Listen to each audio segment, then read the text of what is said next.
So after a period of years, we came to this, neither of our sons is innately transgender. When we came to that decision, I still didn't see it as a belief system. I was still in it. Both of us had to the conclusion that our sons weren't actually trans. The outspoken detrans train that has made stops such as Chloe Cole, Shapeshifter, and a number of other people has finally reached its destination, and we're hoping it's the last stop. We finally have parents admitting that they regret transitioning their child. This video was uploaded a few months ago over on my friend's channel, Trigonometry, and I wanted to talk about it today for a few reasons that I'll get into later on. And it's contradictory because once children say they are the opposite sex, then adults lead them to gender affirmation.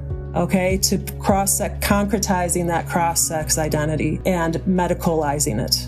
But what I realized in those 2+ years of anguish was that I had led my child into it, and therefore I must lead him out of it. It is my responsibility. I would say the big picture of my life is that, I, like everybody else, is just trying to figure out how to live a good life, and my own path that kind of really led me into being very involved with social justice as a young person, and then coming into motherhood, and how those beliefs and those views kind of shaped some of the approaches that I took to raising my sons. Let's take a quick look at that article that she wrote. I came out as a lesbian and identified as queer. Then I fell in love and entered a committed relationship with my spouse and gave birth to our first son. She then talks about how she was constantly pressured by the left to look for any and all clues that her kid might be trans. So they raised both of their kids gender neutral. They took note that their firstborn son was gravitating more towards females. At around 4 years old, my son began to ask me if he was a boy or girl. Instead of telling him he was a boy, I told him he could choose. Bad idea. I had told him when babies are born with a penis, they are called boys. When babies are born with a vagina, they are called girls. But some babies who are born with a penis can be girls. It all depends on what you feel deep inside. Eeh, okay.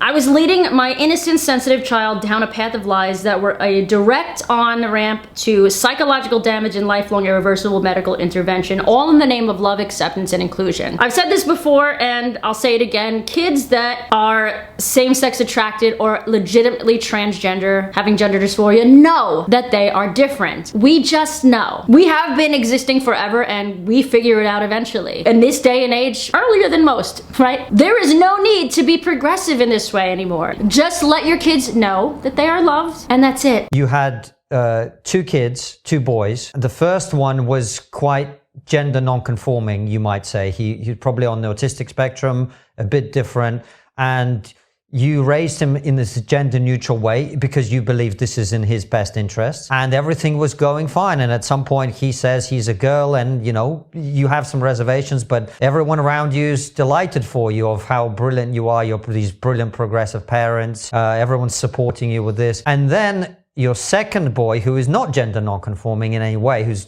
just a normal boy, he says he is a girl, and at this point the light bulb goes off. This is exactly what I've been saying. The far right, the actual far right, will use this in cases against LGBT people and say, look, being LGBT is about how you're raised. Obviously that pisses me off, since I am same-sex attracted and I have never experienced any childhood trauma, sexual abuse, none of that. We went from born this way to if this kid plays with dolls, he's a girl, in a very, very small span of time, and it's worrisome, and it is indeed hurting, not helping most kids.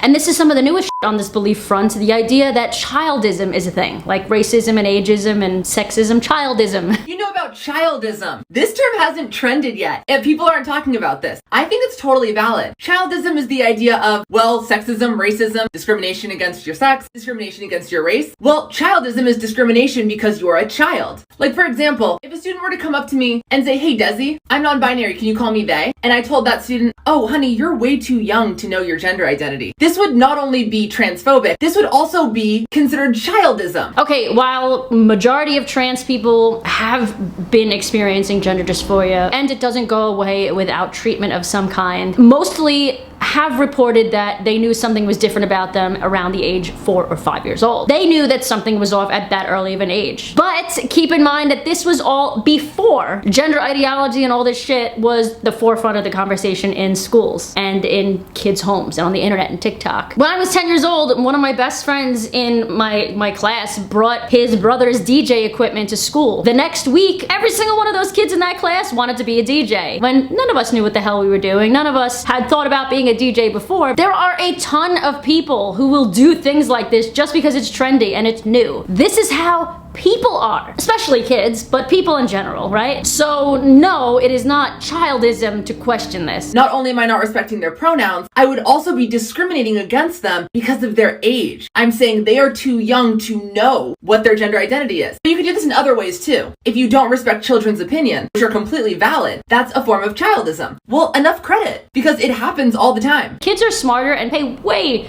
more attention to their surroundings than people give them credit for. They soak up every little thing, which is just another reason why we need to be extremely careful what comes out of our mouths. Kids at 5 years old don't go to their parents and be like, Mom, Dad, I'm non-binary. Mom, Dad, I'm transgender. Like, they don't know what those terms are or mean unless somebody tells them that. What might happen, and what usually does happen from what my trans friends have told me, is that their kids will come to them and ask, Mom, where is my penis? Why don't I have a penis? Mom, why do I have a vagina? Where is my vagina? Those are two very different situations. One is clearly a buzzword or something that they heard in passing online, and the other is actually sounding like gender dysphoria. We've also had a number of whistleblowers come up in the last few months as well. This article is a little bit old, but it fits in with this video perfectly, so I want to mention it here. This person that was a lesbian, I think, that is dating a trans man now, or something like that, identifies as more left than Bernie Sanders, and of course, like I said, is queer. She wrote an article saying, I thought I was saving trans kids, now I'm blowing the whistle. In the article, she talks about her experience working at a transgender center in St. Louis, Missouri. During the 4 years I worked at the clinic as a case manager, I was responsible for patient intake and oversight. Around 1,000 distressed young people came through our doors. That's a lot. The majority of them received hormone prescriptions that can have life-altering consequences, including sterility. She then writes that she worked on a ton of patient intakes over the years, seeing a ton of what went on behind the scenes, seeing the life-altering medications, the surgeries that these kids were just like getting very easily. She said that she noted there was a 50 to 70% increase in female patients, young women, which was a huge red flag for her and for me when I started seeing these statistics come out, because historically, gender dysphoria in its real form is way more of a male mental health issue, or a male diagnosis, whatever you want to call it. She then said that she no longer could work there. All of this went against her do no harm promise, whatever that's called. This in fact was her coming out article, leaving the gender ideology cult, so to speak. The girls who came to us had many comorbidities, depression, anxiety, ADHD, eating disorders, obesity. Many were diagnosed with autism or had autism-like symptoms. We've been saying this. A report last year on British Pediatric Transgender Center found about 1/3 of the patients referred there were on the autism spectrum. These are all things that I myself and other YouTubers, other people that are speaking out against this stuff have been saying for the better part of the last 3 years. Most people that believe that they are trans are more than likely experiencing other mental health issues. There were diagnoses like schizophrenia, PTSD, bipolar disorder, and more. Often they were already on a fistful of pharmaceutical medications. She also goes on in the article talking about a few emails that she got from worried parents and doctors who didn't seem to give a shit about any of this after the patients were treated. Please be advised that I'm revoking my consent for this course of medical treatment. My kid's grades have dropped. There's been an inpatient behavioral health visit and now he's on 5 different medications. They are a shell of their former self, riddled with anxiety. Who knows if it's because of the hormone blockers or the other medication. I revoke my consent. I want the hormone blockers removed. Thank you. This whistleblower was also told basically to